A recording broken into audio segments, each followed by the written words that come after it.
hormati, puji syukur kehadirat Allah Subhanahu wa taala, hari ini kita diberikan nikmat berupa kesehatan, nikmat sempat sehingga penjenengan semuanya bisa berada di ruangan ini untuk mengikuti diseminasi budaya positif yang akan disampaikan oleh Bapak Octavian Arisandi selaku calon guru penggerak angkatan 7 Kabupaten Banyuwangi dari SMA Negeri 1 Tegal Trimo.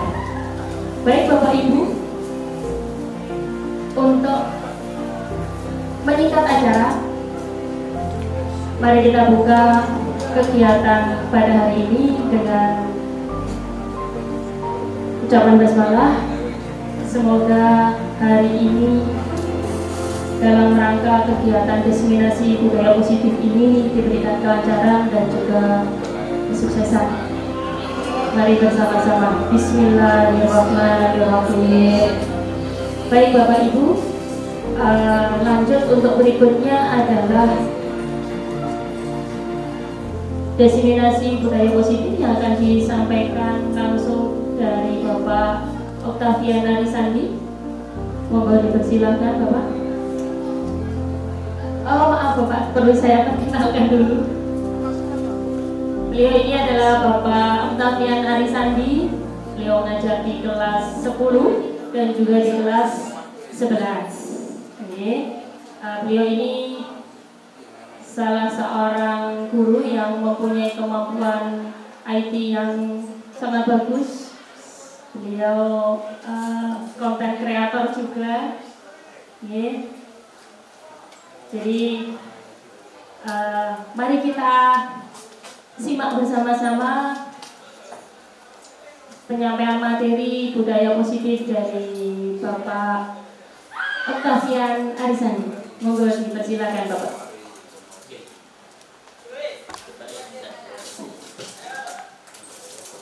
Terima kasih Bu Ika. Sebelumnya Assalamualaikum warahmatullahi wabarakatuh. Saya ucapkan terima kasih kepada Bapak Ibu guru semua yang berkenan untuk hadir. Hari ini saya minta waktu dan mengganggu waktunya sebentar saja. Jadi kita hari ini belajar bareng. Kalau pertemuan beberapa minggu yang lalu sudah diulas juga oleh Bu Ika, jadi hari ini hanya akan saya ulas kembali. Istilahnya mereview ulang. Nah seperti itu. Saya sambil berdiri ya Bapak Ibu, ya enak. Soalnya dedeke wis ini. Jadi saya kira udah hilang gitu. Nah gini, saya minta bantuan Bapak Ibu semua. Kita hari ini sedikit bermain dulu. Nanti saya secara nggak langsung akan menghipnotis Bapak Ibu guru semua. Ya, ikuti perintah saya Bapak Ibu ya. Lihat tangan saya, kosong ya, kosong, nggak ada apa-apa, memang kosong. Oke, nah kemudian taruh telunjuk Bapak Ibu di depan mata semua. Nah seperti ini, kemudian putar. Nanti apa yang akan saya tunjuk itu yang akan dengan tunjuk. Ya, oke, putar 1, 2, 3, 4, 1, 2, 3, 4, hidung. Oke, ternyata masih ada yang fokus, ada juga yang belum fokus. Iya, ini saya juga pengen ngecek Bapak Ibu hari ini sudah siang itu sudah masih fokus apa belum?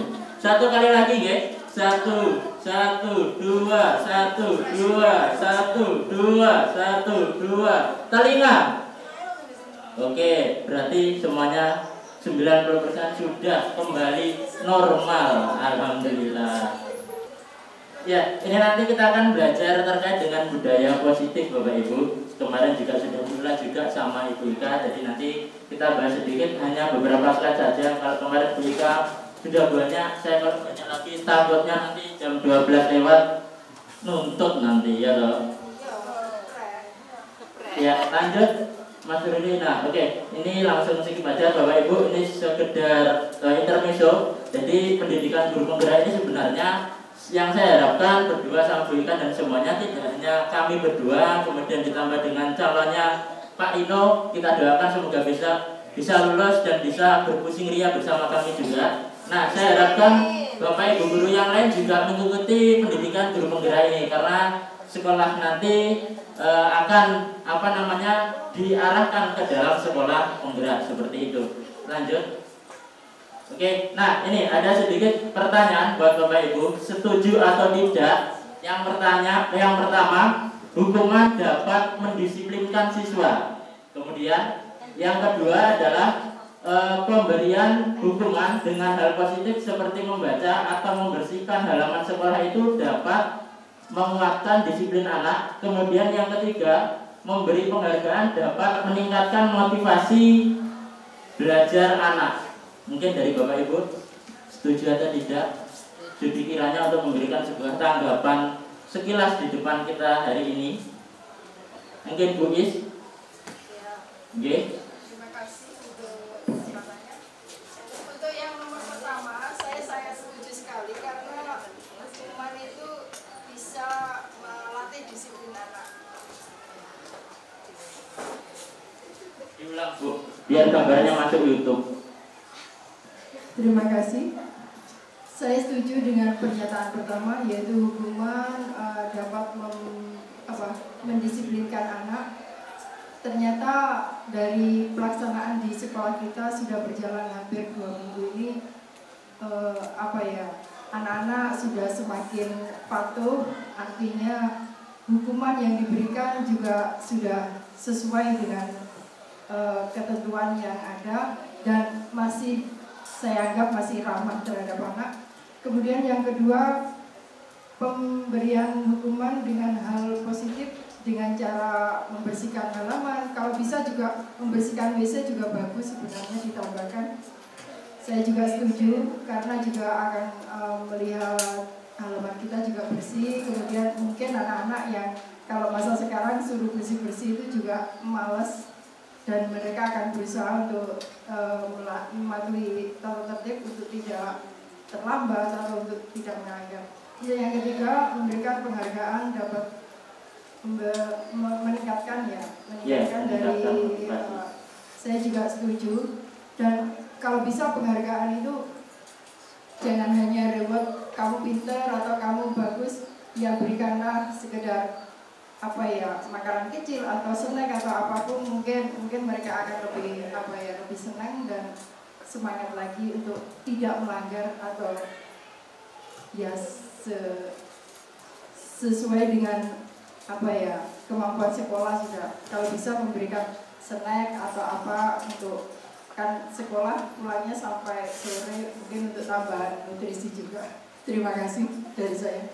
Oke, terima kasih Bu Is. Minta aplausnya untuk Bu Is. Oke, untuk yang lain mungkin ada. Oke, monggo Pak Diki.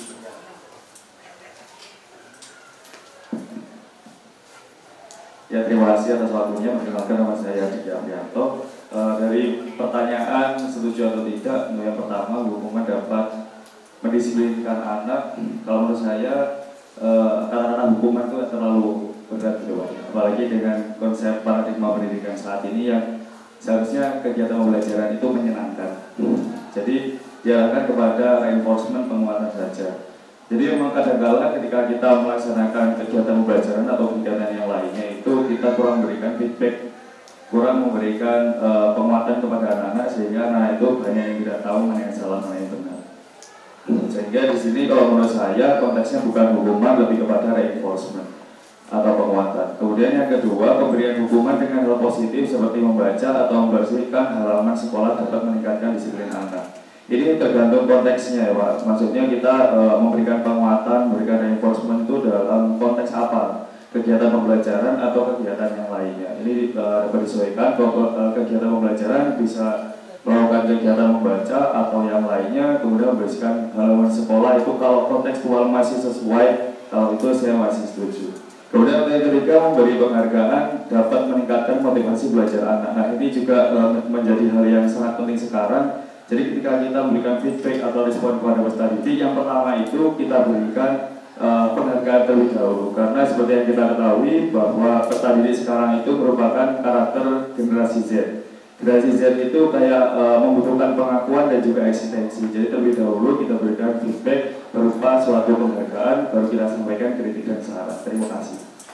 Ya, terima kasih Pak Diki, sangat jelas sekali runtutnya. Jadi ini nanti Bapak Ibu sudah ada dua yang mewakili dari Bapak Ibu, saya ucapkan terima kasih.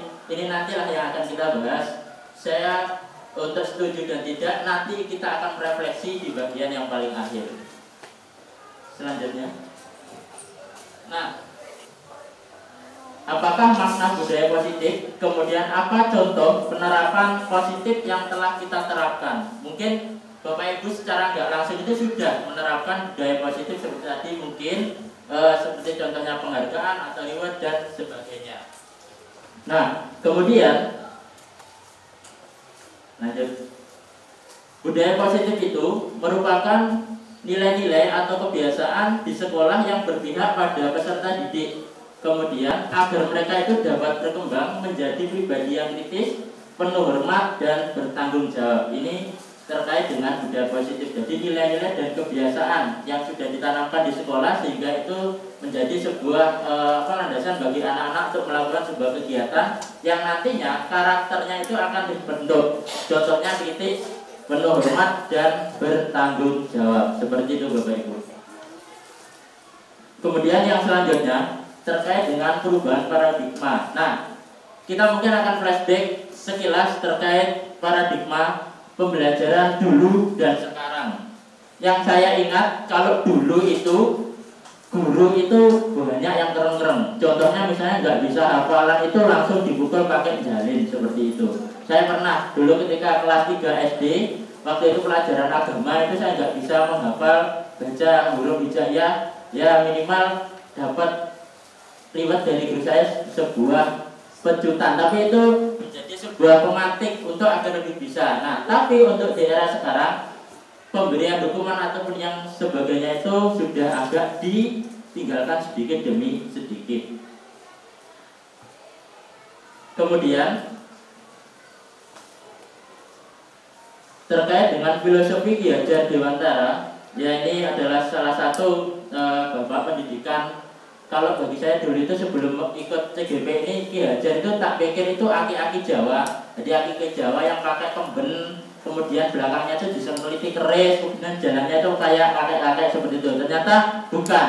Nah, Ki Hajar Dewantara ini salah satu orang tokoh pendidikan yang paling penting dan berjasa di era yang sekarang. Seperti itu. Contoh filosofi yang pernah, yang ataupun yang telah sudah dipublikasikan oleh beliau. Yang pertama itu bukan tabula rasa. Jadi tabula rasa ini menganggap bahwa seorang anak itu adalah sebuah paperweight atau kertas putih yang dimana kita sebagai orang dewasa itu berhak untuk mencoret-coret atau mengisi kertas putih tersebut.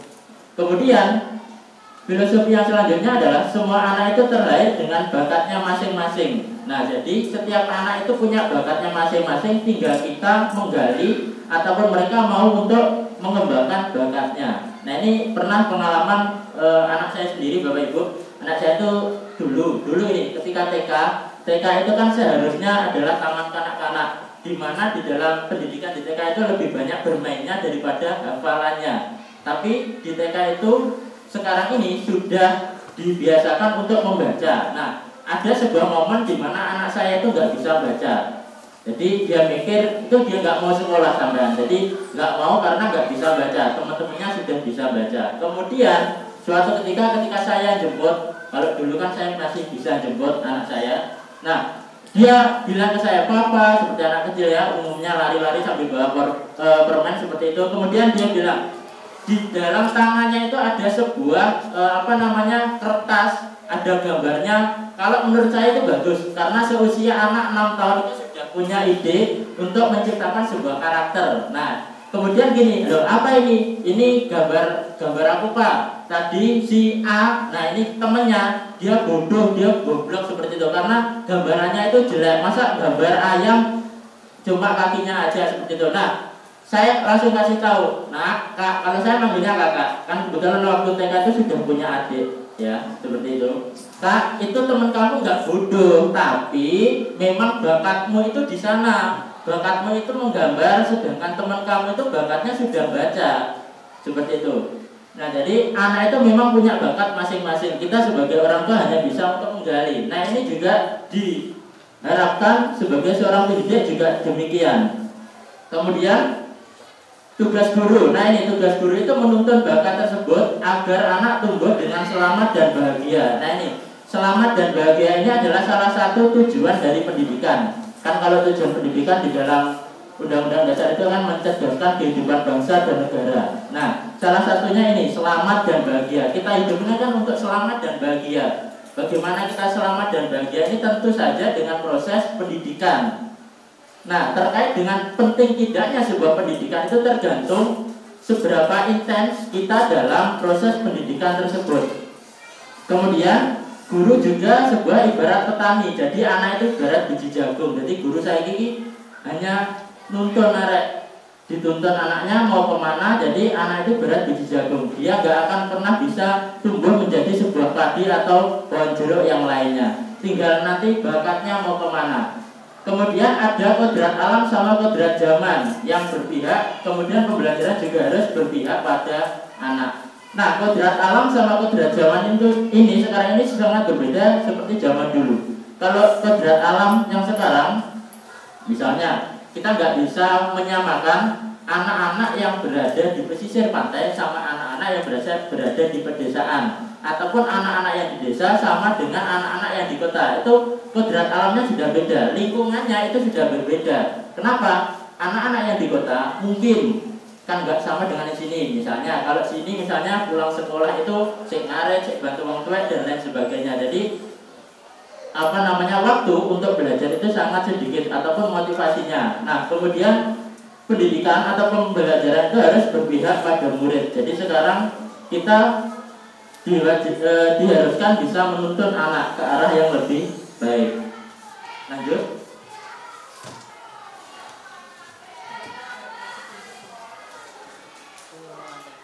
Nah, yang selanjutnya tentang teori kontrol. Jadi teori berikut ini dipaparkan oleh Dr. William Besser dalam Control Theory untuk meluruskan miskonsepsi tentang kontrol.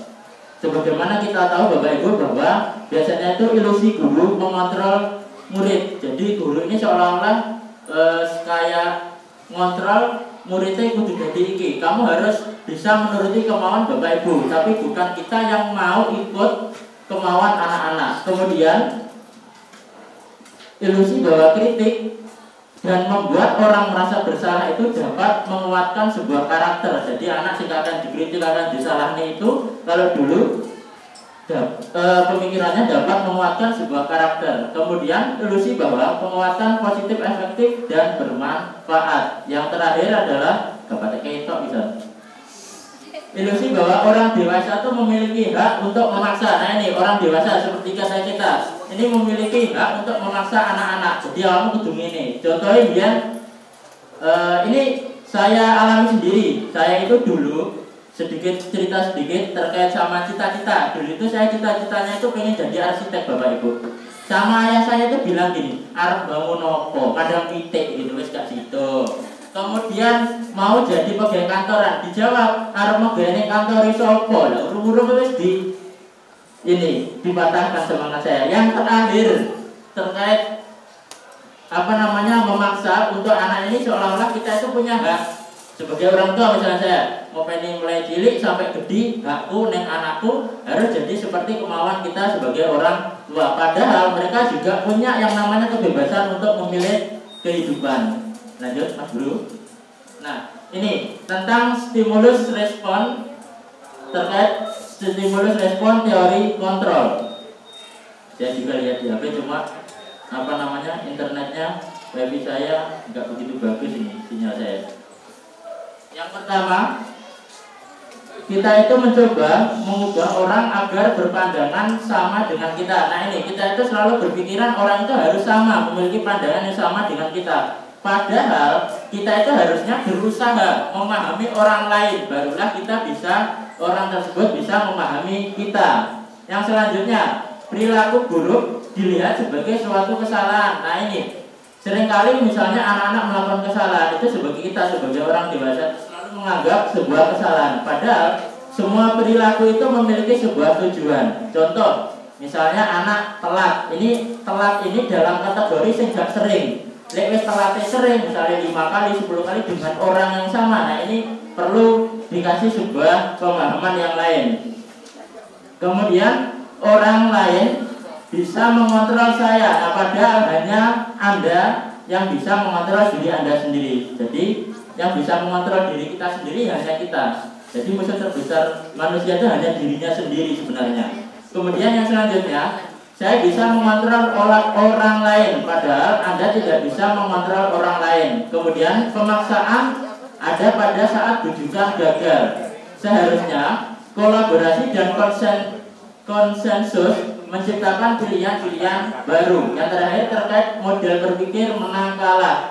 Kemudian yang paling dari kontrolnya adalah model berpikir menang-menang. Nah, ini model berpikir menang kalah ini apabila dibiasakan di dalam sebuah pekerjaan nanti akan menciptakan sebuah suasana yang terlalu kompetitif. Kompetitif itu bagus, tapi ketika dia terlalu kompetitif, dia akan menghalalkan segala cara untuk mencapai sesuatu yang diinginkan. Dan ini juga tidak baik untuk keberlangsungan. Lanjut.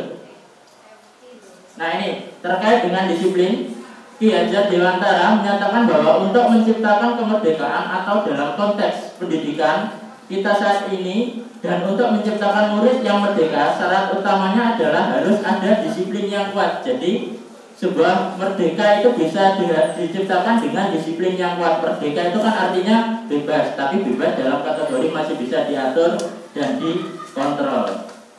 Disiplin yang dimaksud adalah disiplin diri yang memiliki motivasi internal. Jika kita tidak memiliki motivasi internal, maka kita memerlukan pihak lain untuk mendisiplinkan kita. Nah, ini contohnya terkait mungkin yang ada di sini anak-anak yang mungkin sulit untuk didisiplinkan. Contohnya telat, kemudian yang paling banyak itu bolos.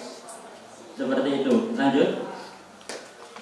Teori motivasi perilaku. Ini digagas oleh Diana Ghosh dalam bukunya Reconstruction School Discipline.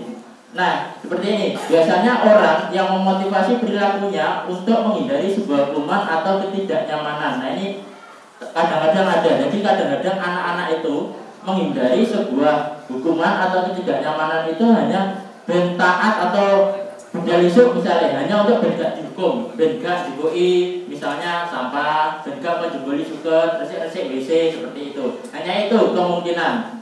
Kemudian sebenarnya mereka yang menghindari permasalahan yang mungkin muncul dari pengaruh pada mereka secara fisik, psikologis maupun tidak terpenuhi kebutuhan mereka bila mereka tidak melakukan tindakan tersebut.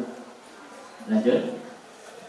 Nah, ini ada motivasi perilaku manusia. Ini yang pertama dari sebelah kiri ya. Kiri. Untuk menghindari ketidaknyamanan atau hukuman, biasanya itu apa yang akan terjadi apabila saya tidak melakukannya. Kemudian motivasi yang selanjutnya adalah untuk mendapatkan imbalan dari orang lain atau institusi. Jadi biasanya apa yang akan saya dapatkan apabila saya melakukannya. Jadi ini pamrih. Yang terakhir adalah yang paling benar atau bukan yang paling benar, yang seharusnya ditanamkan pada anak itu adalah untuk menghargai diri sendiri. Jadi saya akan menjadi orang yang seperti apabila saya melakukannya. Jadi sebuah keyakinan ini yang diterapkan. Jadi di situ ada tak kasih catatan di mana yang warnanya agak putih itu adalah motivasi eksternal, yang kedua adalah motivasi internal yang ada pada dalam diri manusia, yang muncul dari dalam dirinya, dan ini merupakan sebuah tujuan disiplin positif. Ampun ngantuk ya Bapak Ibu, ora iso nembang soalnya. Lanjut. Nah, yang selanjutnya dihukum oleh penghargaan. Nah, tadi dari pemaparan dan penjelasan dari Bu Is ada setuju, ada yang kurang setuju terkait dengan sebuah penghargaan. Ternyata penghargaan itu juga sebuah hukuman bagi kita atau bagi anak-anak kita. Contohnya atau mungkin pengaruhnya seperti ini, pengaruh jangka pendek dan jangka panjang. Jangka pendeknya mungkin anak-anak akan mau menaati atau mengikuti peraturan yang kita buat itu dalam jangka pendek apabila kita kasih sebuah penghargaan. Misal 10 anak yang paling cepat kerjakan soal akan mendapatkan nilai 10 atau langsung mendapatkan uang sebesar 25.000. Nah, ini ketika nanti kita terus-menerus memberikan sebuah penghargaan secara terus-menerus, dalam pikiran anak akan muncul, saya akan mendapatkan nilai bagus kalau saya pengen sebuah uang ataupun permen kalau nilainya saya bagus seperti itu, tapi bukan berasal dari dirinya sendiri. Kemudian penghargaan itu juga tidak efektif. Yang terakhir adalah penghargaan itu merusak hubungan. Nah ini penghargaan yang merusak hubungan itu seperti apa? Contoh di dalam kelas kan misalnya ada anak-anak yang paling pinter, terus yang tempatnya nggak iso. Biasanya sih dikasih penghargaan kan yang paling pinter. Nah anak-anak yang diberi penghargaan misalnya disanjung di hadapan temannya, kemudian diberikan reward entah permen, uang atau dan sebagainya, itu akan menimbulkan rasa iri dari terhadap teman yang lainnya. Kayak itu yang diperhatikan padahal aku ya. Nah seperti itu. Lanjut. Kemudian, nah yang terbaik apa? Yang terbaik adalah kita berikan sebuah pengakuan atau sebuah apresiasi. Apresiasi ini beda dengan penghargaan. Contoh apresiasi seperti gambar di situ ada tanda jempol, like, comment, and share ya kan. Nah di situ anak entah itu berbuat baik ataupun salah, seharusnya kita berikan sebuah apresiasi. Kita tepuk bahunya, kita berikan kamu sudah bagus, tapi kurangnya ini, seperti itu. Jadi tidak serta-merta ketika anak melakukan sebuah kesalahan ini raiso, kilo soal gampang, aku lo garap 5 menit dulu nih, muridnya kan beda, seperti itu. Kemudian berikan pengakuan kepada semua murid. Nah, berikan pengakuan itu terhadap semua murid. Terima kasih anak-anak sudah mengikuti pembelajaran Bapak. Hari ini kalian sudah sangat bagus, perlu ditingkatkan, seperti itu mungkin contohnya. Kemudian beri pengakuan secara konsisten. Jadi pengakuan itu atau sebuah apresiasi itu jangan hanya sekali 2 kali, tapi kalau bisa secara rutinitas. Ya tergantung moodnya Bapak Ibu lah, kan seperti itu biasanya. Kalau saya tapi ya. Kemudian fokus pada proses. Jadi ketika menyelesaikan sebuah apapun itu fokus pada prosesnya. Yang perlu ditanam kepada anak itu bukan hasilnya tapi sebuah prosesnya, karena proses itu akan memiliki makna yang tersendiri daripada sebuah hasil. Hasil itu lebih enak kok. Misalnya soal kayak punya saya matematika, anak sekarang canggih kok. Lihat pakai Google, pakai Photomath itu langsung ada jawaban. Tapi mereka lupa bahwa prosesnya itu tidak dinilai, tidak dilihat. Jadi hanya disalin tanpa tahu prosesnya. Nah itu yang perlu kita terapkan kepada mereka. Biar nanti ketika kerja mereka itu menikmati sebuah proses, bukan hasil akhirnya saja. Kalau hasil akhir biasanya pengen dan kerja dan duit sing cepat dan instan. Padahal instannya loh, tulisannya instan sih butuh digodok. Lanjut. Kemudian, nah ini hukuman atau konsekuensi. Nah ini Bapak Ibu nanti yang memberikan di situ apa hukuman atau sebuah konsekuensi. Yang pertama, lari mengelilingi lapangan basket 2 kali karena terlambat hadir di sekolah. Lapangan basketnya 100 meteran, ya semabot lah.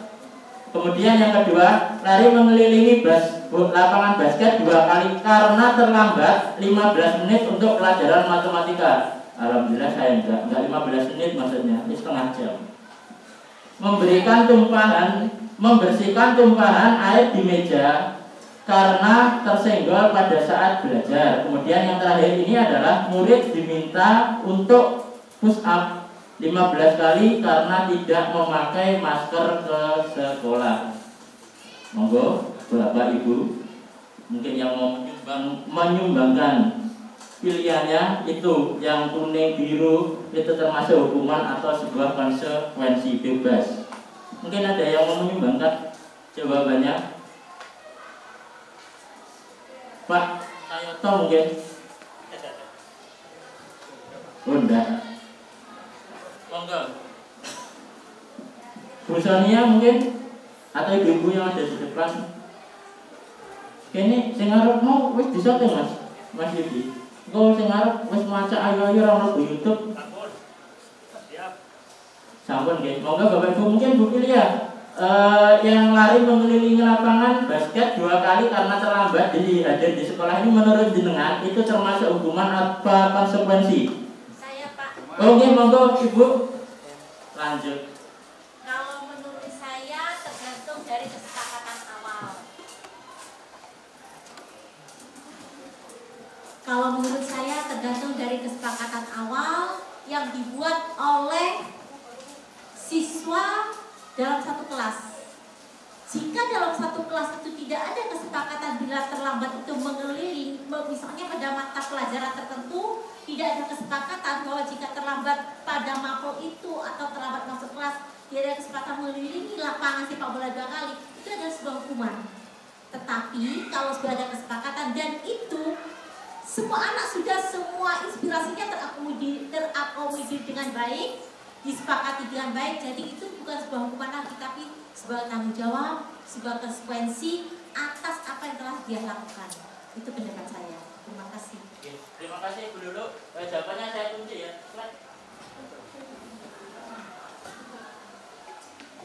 Terima kasih Bu Lulu atas jawabannya. Bu Lulu menjawab hukuman. Atau yang lain mau menyampaikan ini hukuman apa konsekuensi? Tergantung kesepakatan. Oh ya tergantung kok. Maksudnya pendapat dari yang lain itu. Gitu. Ya, biar untuk pakai catatan Bu.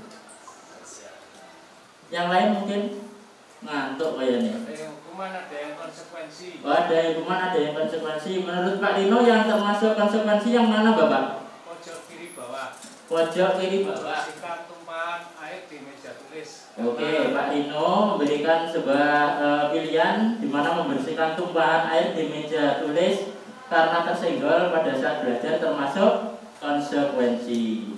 Saya kunci ya Bapak, jawaban tidak bisa dirubah ketika sudah bunyi tek. Yang lain, hadiahnya berupa mobil Bapak dalam bentuk saset. Yang lain mungkin Bu Yeni, kita iso warius men Bu Yeni. Monggo Bu, pilih nak apa jenengannya sing dhuwur sing urung dipilih dhuwur karo misal, sampeyan senengane sing ndi? Sing dhuwur sih apa misal sih? Wah, atas nggih. Kalau yang atas saya coba bacakan nggih. Lari mengelilingi lapangan basket 2 kali karena terlambat 15 menit untuk pelajaran matematika itu termasuk hukuman atau konsekuensi kalau menurut jenengan? Hukuman. Terima kasih Bu. Jawaban tidak mau berubah Bu? Yakin? Gak mau diganti? Oke, terima kasih. Lanjut Mas. Nah ini Bapak Ibu, ternyata saya sependapat dengan pendapatnya Bapak Ibu semua, dengan Bu Lulu, bahwa hukuman ataupun peraturan itu harus dibuat berdasarkan sebuah kesepakatan kelas. Jadi kita nggak bisa serta-merta memberikan hukuman tanpa adanya kesepakatan dari kedua belah pihak, karena hukuman itu melibatkan subjek dan objeknya. Jadi yang lari mengelilingi lapangan itu termasuk hukuman. Yang ada tambahan 15 menit ini karena sudah adanya kesepakatan merupakan sebuah konsekuensi.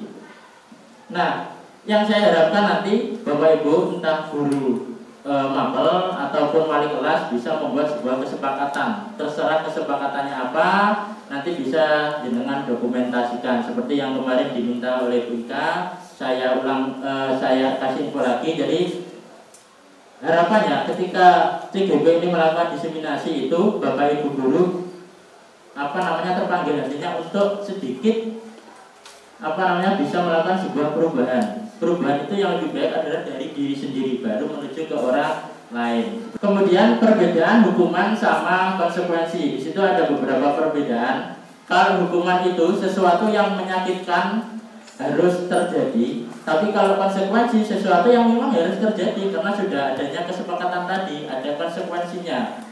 Kemudian yang kedua, membuat anak sakit fisik maupun hati untuk jangka waktu lama. Ini hukuman itu memberikan dampak kepada anak itu kadang sakit hati, fisik maupun hati. Contoh kalau hati itu kadang ucapan secara verbal. Ini raiso goblok men seperti itu. Kalau dulu itu sering saya dengar seperti itu. Ternyata itu juga tidak efektif. Kenapa? Karena bisa jadi anak yang kita katain itu akan memiliki dendam. Dan kalau anak dendam kan hubungannya elek, mending nggak usah. Mending kita ubah konsekuensinya karena ada kesepakatan itu nanti membuat anak itu merasa tidak nyaman dalam jangka waktu yang pendek. Karena sepakat, jadi nggak berkelanjutan. Nggak seperti yang dulu pernah ada cerita anak yang nyari Pak Yoto, nah itu anaknya itu yang agak aneh, bukan gurunya. Kemudian anak membenci kedisiplinan. Nah ini ketika diberikan sebuah hukuman, anak-anak itu terkadang tidak merasa sebuah hukuman itu untuk mengubah dirinya, tapi membenci Nah, seharusnya anak itu menghargai sebuah kedisiplinan. Kemudian yang paling terakhir itu adalah marah, rasa bersalah, dipermalukan, dan merasa tidak dihargai. Nah, ini contohnya kalau pernah itu pembelian terhadap siswa ataupun terhadap teman, yang paling sering itu guru terhadap muridnya. Karena dulu juga saya pernah mengalami ini, jadi dipermalukan. Dulu kan saya kalau SMA itu paling ini, kakek ngomong, kemudian aktif lah. Jadi ada sebuah momen di mana guru itu menyampaikan sebuah materi tentang kayaknya apa itu, kayak kerajinan, tapi saya nyeplos. Nah, Bu, kerajinan pakai kulit ayam seperti itu. Secara nggak logis dia langsung nunjuk, ini sinting, ini dengan kode seperti ini. Nah, itu rasanya sangat malu. Tapi 7 tahun kemudian saya cari di Google, di YouTube ada ternyata sebuah produksi sepatu pakai kulit ayam. Itu yang diambil adalah kulit dari cekernya. Itu jadi bisa, itu ada. Jadi makanya kalau ada anak cometan, nggak usah lah dikatain, kan kita nggak tahu 5-10 tahun ke depan itu ada. Dulu saya juga pernah ulangan IPA. Dulu kalau hafalan itu kan saya paling bosen. Dulu itu tata surya kan kalau zaman saya SD kan ada 9, saya jawab 12. Tak pilih dengan teori konspirasi, ya kan? Jadi A, B, C yang paling banyak tak pilih 12, disalahkan sama gurunya. Ternyata hari ini ditemukan oleh ilmuwan itu ada sejumlah 12. Nah, kita kan nggak tahu karena yang namanya ilmu itu terus berkembang secara terus menerus. Mungkin ada yang bilang, Pak, bikin laptop yang bisa digulung, tuh kan nggak masuk akal. Tapi mungkin 5-10 tahun ke depan itu pasti akan terjadi. Lanjut. Nah, ini terkait dengan keyakinan kelas. Mengapa tidak sebuah peraturan saja? Kenapa kok harus keyakinan kelas? Nah, ini ada contohnya, misalnya, mengapa sih kita harus memiliki peraturan harus menggunakan helm bila mengendarai kendaraan roda 2? Padahal masih ceblok-ceblok yang das-dasi dewe, ya kan?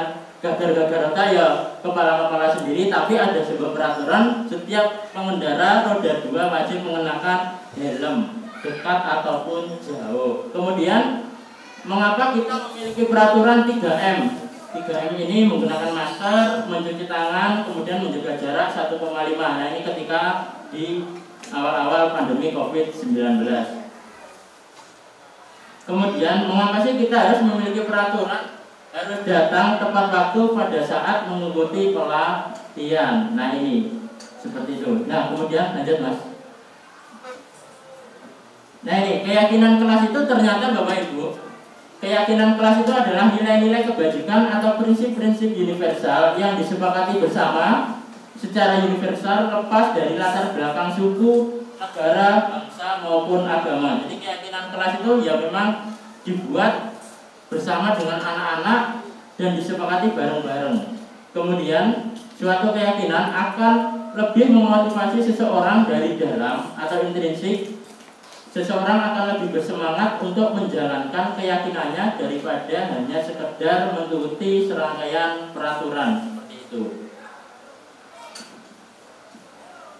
Nah, ini ada beberapa tips pembentukan keyakinan kelas. Yang pertama, keyakinan kelas itu bersifat abstrak daripada peraturan yang lebih rinci dan konkret. Jadi keyakinan kelas itu dibuat secara rinci dan konkret, jadi nggak tabu gitu. Jadi kesepakatan kesemuanya konkretnya apa? Misalnya kalau muridnya nggak boleh telat, gurunya boleh telat, misal seperti itu. Jadi kesepakatannya kami guru dan siswa akan hadir 5 menit sebelum jam pembelajaran, contohnya seperti itu. Kemudian keyakinan kelas itu berupa pernyataan-pernyataan yang universal, jadi bersifat kesemuanya. Kemudian pernyataan keyakinan kelas senantiasa dibuat dalam bentuk positif. Jadi keyakinan itu harus dalam bentuk positif. Misalnya ada kata dilarang, itu dilarang itu harus dihilangkan, diganti dengan kosakata yang lain. Karena kalau dilarang itu secara saya pernah baca kalau otak kita itu menolak kata-kata negatif. Contoh stop, dilarang. Kalau masih ada kata jangan itu biasanya masih dilakukan. Contoh, jangan kencing di sini, pasti kesingirang bilang, mesti guys. kalau ada kata jangan. Kemudian keyakinan kelas itu hendaknya tidak terlalu banyak sehingga mudah diingat dan dipahami. Nah ini keyakinan kelas itu simple, padat, tapi ngeneik. Lanjut. Nah ini peraturan PS keyakinan kelas. Nah ini Bapak Ibu nanti bisa apa sih keyakinan kelas di sana? Selalu mengembalikan buku ke tempatnya, kemudian dilarang mengganggu orang lain, hadir di sekolah 15 menit sebelum pembelajaran dimulai, kemudian dilarang melakukan kekerasan, dilarang menggunakan narkoba. Lanjut. Ternyata yang selalu mengembalikan buku ke tempatnya itu adalah keyakinan kelas yang diharapkan nanti ada rasa yakin atau anak-anak di dalam hatinya itu ada rasa tanggung jawab. Kemudian dilarang mengganggu orang lain itu ternyata kita menimbulkan rasa untuk saling menghormati. Jadi itu yang harus ditekankan kepada anak-anak dalam membuat sebuah keyakinan kelas. Kemudian yang terakhir itu dilarang menggunakan narkoba. Jadi anak itu sadar kalau kita menggunakan narkoba itu berarti mengganggu sebuah kesehatan, ataupun misalnya merokok juga seperti itu. Dilarang melakukan kekerasan, berarti keyakinan yang ingin diraih bareng-bareng itu adalah keselamatan serta menghormati orang lain.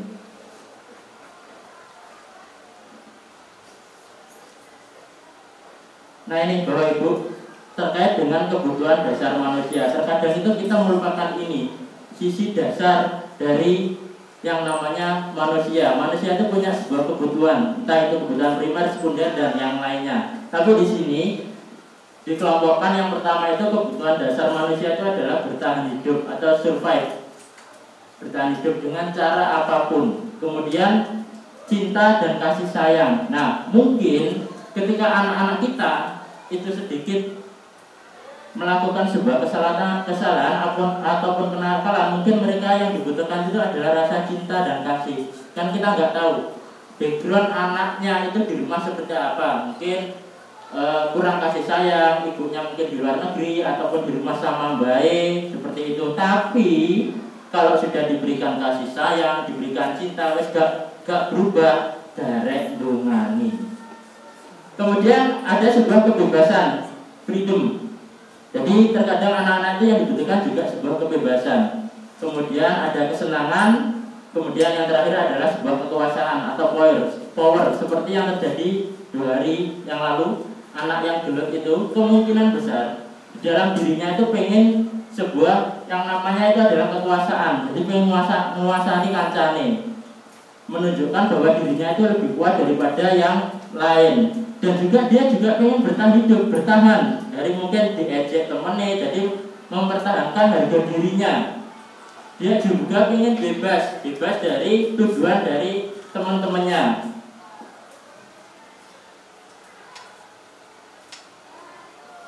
Nah ini terkait dengan 5 posisi kontrol. 5 posisi kontrol ini adalah posisi yang mana mungkin Bapak Ibu pernah berada pada posisi tersebut. Ada 5. Yang pertama itu adalah penghukum, kemudian pembuat rasa bersalah, ada sebagai teman, sebagai monitor atau pemantau, kemudian yang terakhir adalah sebagai manajer. Kata-katanya kecilian jadi agak nggak bisa terbaca. Nah, penghukum ini biasanya sering enak dilakukan. Pokoknya ada salah yang mesti dihukum, push up, pull up, melayung di lapangan, ataupun ketika anak terlambat seperti itu. Kemudian pembuat rasa bersalah ini adalah kita itu mencoba seolah-olah ingin membuat dia terayu kleru. Jadi ingin anak itu merasa memang benar-benar memiliki rasa bersalah. Kemudian ada yang sebagai teman. Kalau sebagai teman itu kita bisa mendekati anak dengan lebih nyantai. Kemudian ada yang memantau, kemudian manajer. Nah, manajer inilah yang diharapkan bisa diterapkan oleh Bapak Ibu semua. Tapi pilihannya itu tergantung dari subjeknya, dari anak-anaknya. Lek wis dikancani, dipenai gak kena, ya berarti tinggal yang lainnya seperti itu. Yang manajer ini kita berusaha untuk menggugah anak tersebut. Rasa salah atau rasa bersalah itu timbul dari dirinya sendiri, bukan dari kita, tapi dari dirinya sendiri. Lanjut.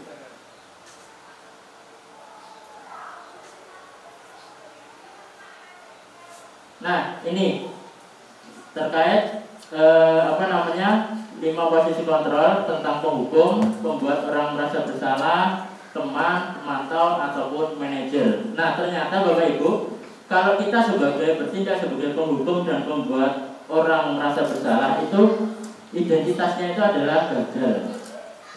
Karena anak dia akan melakukan segala sesuatu karena menghindari sebuah hukuman, bukan karena sadarnya. Kemudian ketika teman ataupun pemantau ataupun sebagai manajer ini biasanya bisa menciptakan seorang anak itu sadar karena memang dari diri sendiri, bukan dari orang lain. Oh ya, ternyata aku memang salah. Jadi keyakinan-keyakinan itu bisa mereka terapkan. Lanjut. Nah, kemudian ini yang paling terakhir terkait dengan restitusi.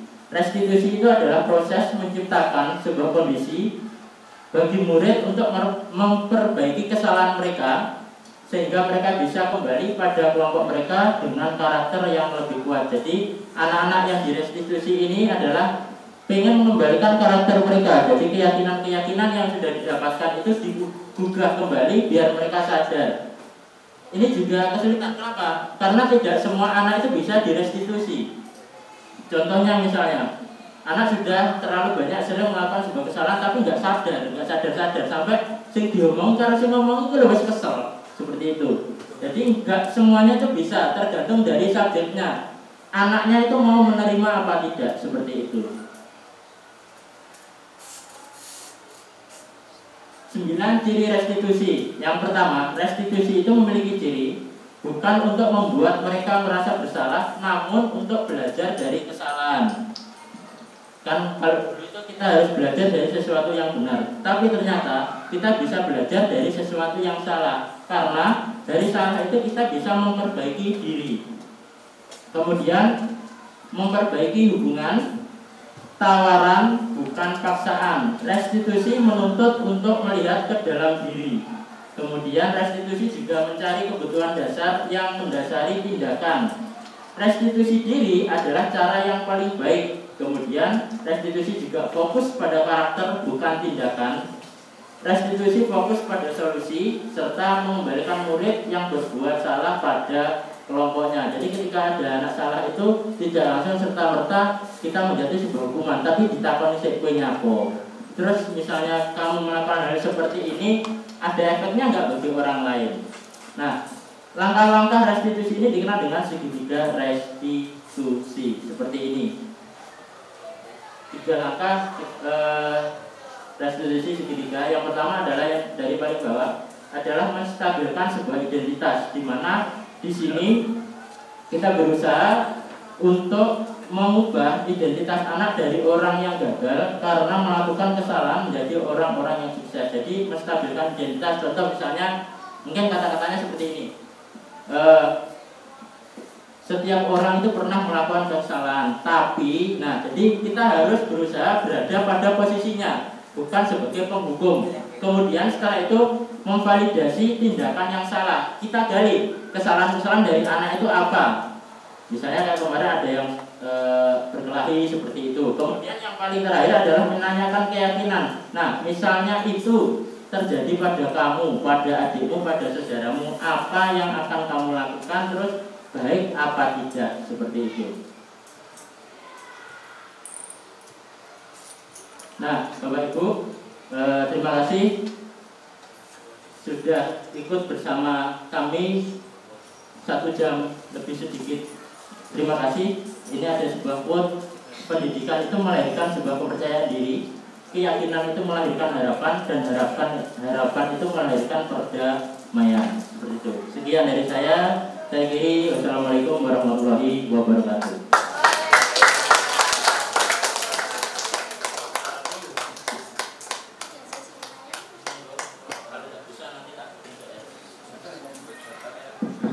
Baik Bapak Ibu, terima kasih pada Bapak Octavian Harisandi, pemaparan budaya positif yang sangat luar biasa dari beliau. Mungkin ada yang masih punya ganjalan di Bapak Ibu, monggo dipersilakan untuk bertanya. Monggo. Mungkin jenengan di kelas ada satu kasus misalnya mau ditanyakan, monggo. Atau dari pemaparan yang disampaikan oleh Bapak Tafian Alisani tadi, ada yang mungkin masih jenengan, ada yang mungkin berbeda dengan pandangannya jenengan, monggo disilakan. Pak Anan mungkin? Tidak ada?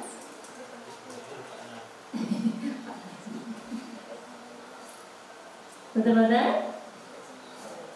Oke, kalau nggak ada, kita nyantai aja Bapak Ibu, kita diskusi, waktunya masih ada 15 menit. Kalau nggak ada ya saya tutup. Bentar Pak, saya Pak. Oke, monggo Pak, monggo. Ini saya juga pernah mengalami yang ada di kelas, tapi secara nggak sengaja Pak. Tadi saya membatasi presentasi dari Pak Sandi itu masalah keyakinan kelas.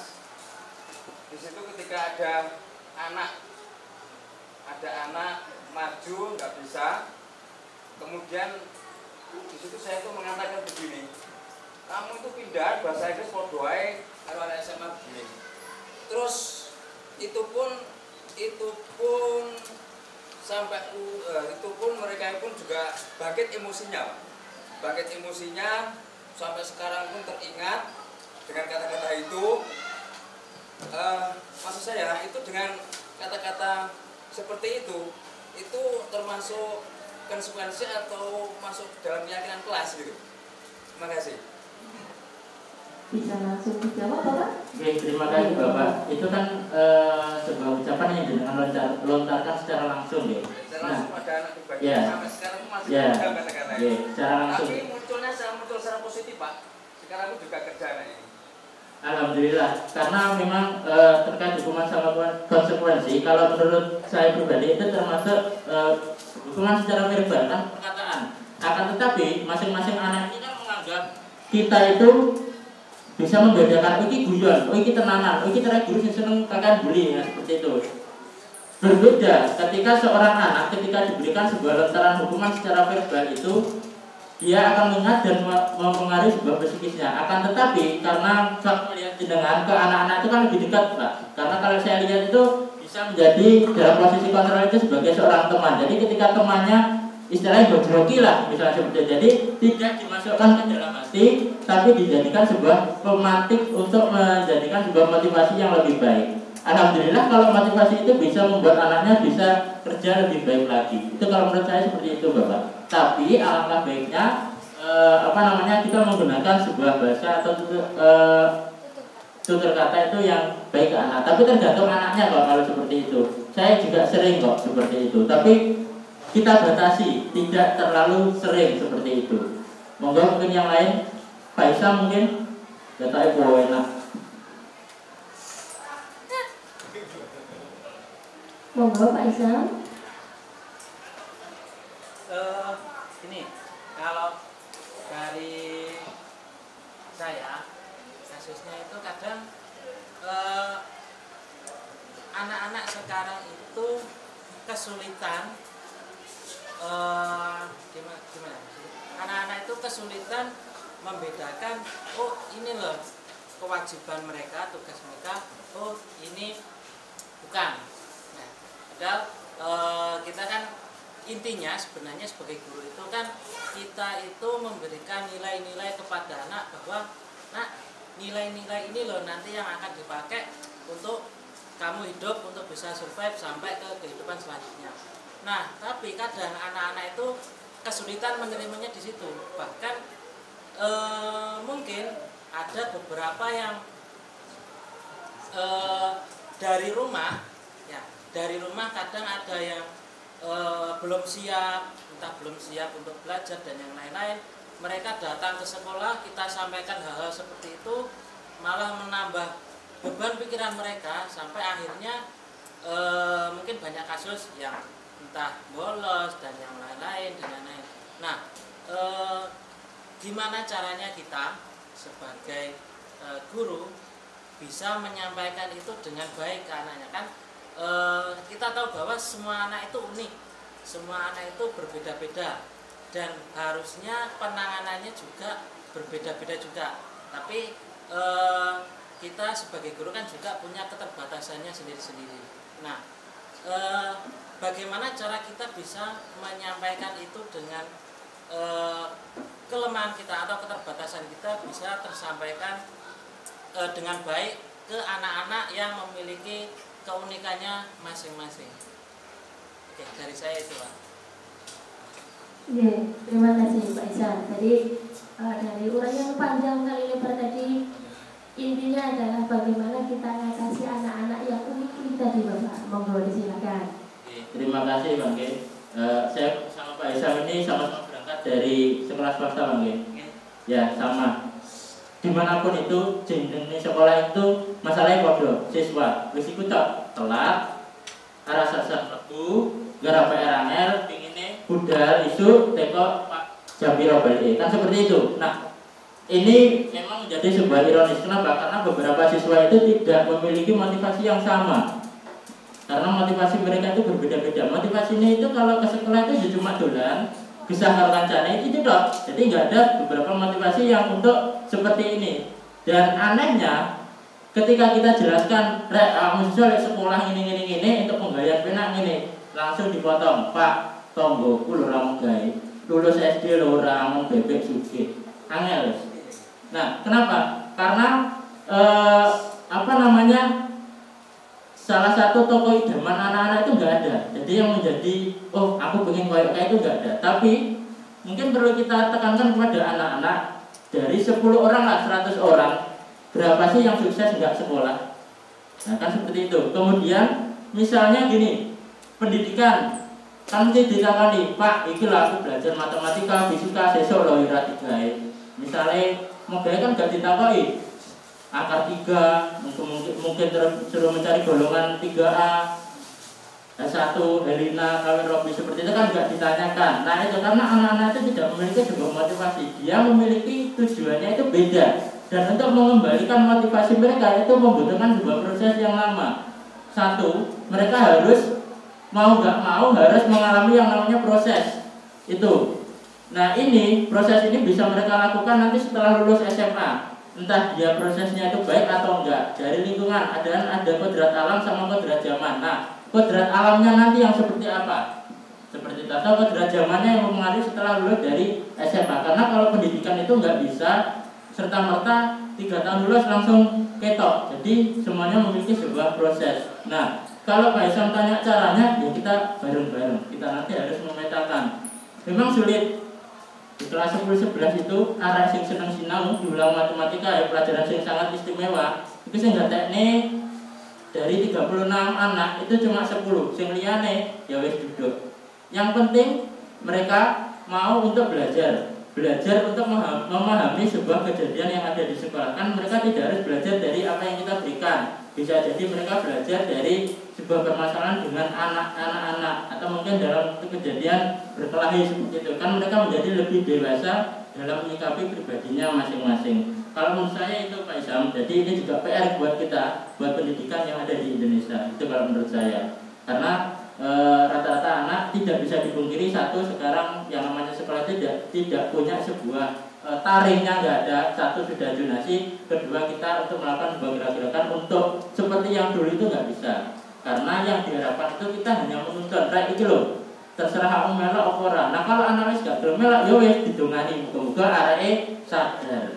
Karena saya pernah baca sebuah quote-nya Haji Maimun Jubair itu, lek guru dadi guru aja berharap muridnya pinter. Lah kok lek muridnya gak pinter awake dhewe sing nesu-nesu.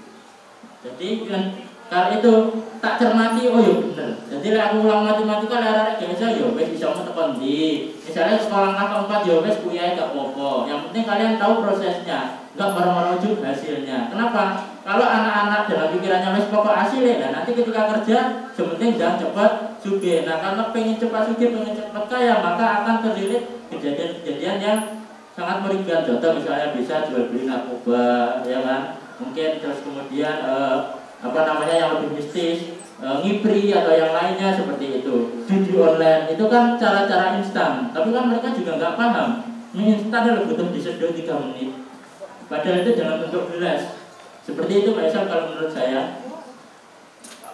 Oke, monggo Pak Diki. Bagaimana kalau seandainya kita kan selama ini menyoroti siswa ya, padahal kesuksesan selama kegiatan pembelajaran itu komponennya banyak, tidak hanya peserta didik, melainkan juga kita sebagai dalang, kita sebagai fasilitator yaitu pendidik, kemudian sistem pendidikan, kemudian apa yang kita persiapkan dalam penyelenggaraan pendidikan atau kegiatan pembelajaran. Kok kadang-kadang itu saya tuh menganalisis gini, apakah kita ini sebagai pendidik ini playing victim loh Pak? Apakah kita itu seakan-akan selalu menyalahkan posisi siswa? Kita tidak mengakomodir apa sih maunya siswa?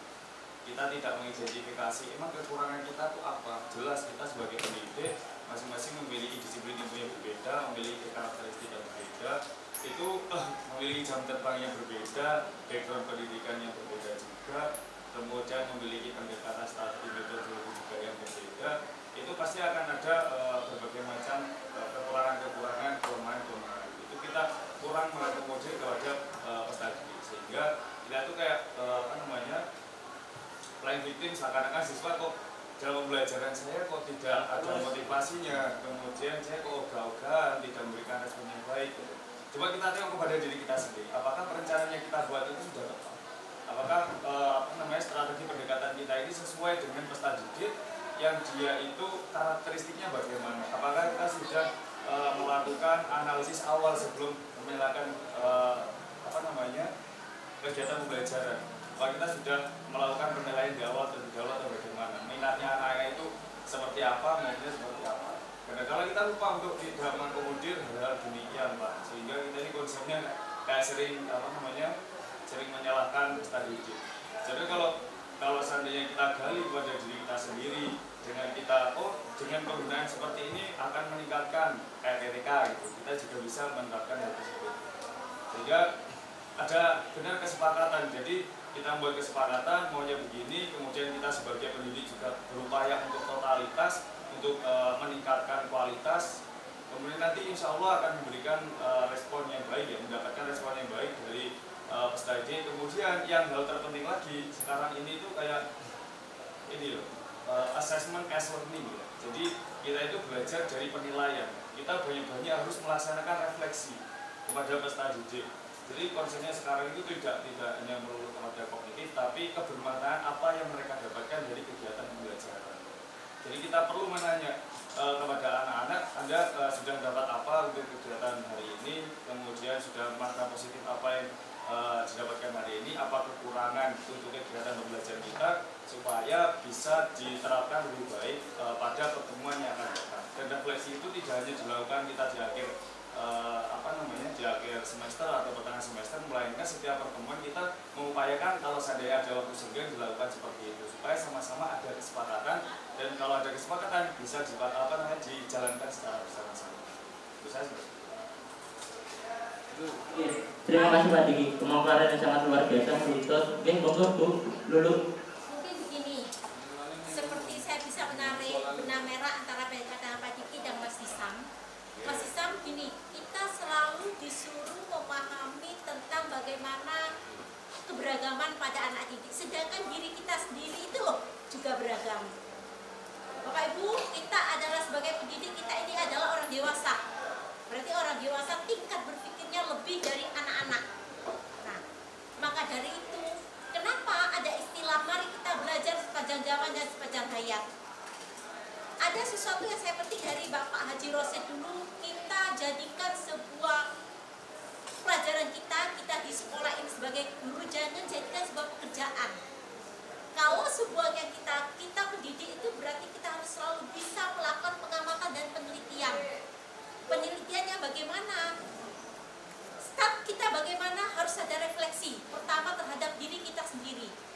Merdeka belajar, intinya ruhnya merdeka belajar dan merdeka mengajar itu bukan kita tujuannya pada orientasinya kepada anak didik kita dulu, kepada makanya gurunya dulu yang diajari merdeka belajar dan merdeka mengajar, agar kita sendiri itu memerdekakan diri kita.